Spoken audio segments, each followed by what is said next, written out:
so'zlarning nomini bildirib, kim, nima, qaysi so'rovlarga javob bergan so'zlar oz so'zsiz bo'lib deyiladi. Ma'lum bir guruhga kiruvchi shaxslarni atab kelgan so'zlar shaxs oti deyiladi. Masalan, o'quvchilar, bog'bonlar, ayollar, qizlar bular turdosh ot hisoblanib, kichik harf bilan yoziladi. Shaxs otiga atab qo'yilgan nomlar shaxs nomi deyiladi. Endi ism va familiyalar ular atoqli ot hisoblanib, bo'sh harf bilan yoziladi.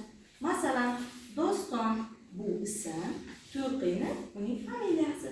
Dostona, Turqinov ham bosh harf bilan yoziladi o'quvchilar. Endi bugungi mavzu haqidagi bilimlarimizni yanada mustahkamlash uchun quyidagi videorolikni tomosha qilamiz. Jasur, so'roq beramiz. Kim Jasur? Barakalla. Yopishtiramiz. Qaysi so'z turkumi? Yaxshi. Ikkinchi sinf. Ha, nima bo'ldi? So'roq ber. Nechinchi sinf? Nechanchi sinf? Qaysi so'z turkumi? Son. Ha. Nechta turkum? Qaysi so'z turkum? Son. Son. Barakalla. Ha. So'roq beramiz. Nima? Qaysi so'z turkumi ekan?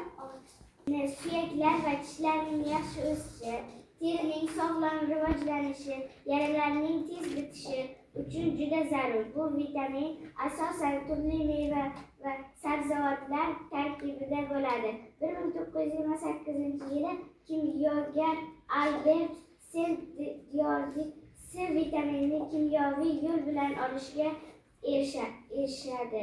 1933-yili esa C vitaminining murakkab kimyoviy formulasini o'rganib chiqadi. Bu bilan olimlar dunyo bolalarining sog'lom o'sishiga ko'mak beradi. Bu xizmatlari uchun Sendyordi va Ho'orslarga Nobel mukofoti beriladi.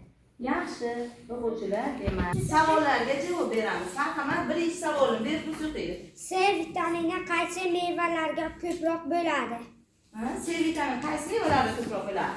Qulupnay, uzum, anor, suv va sabzlarni toping.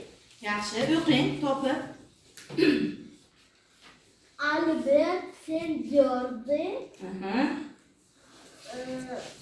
Walter House.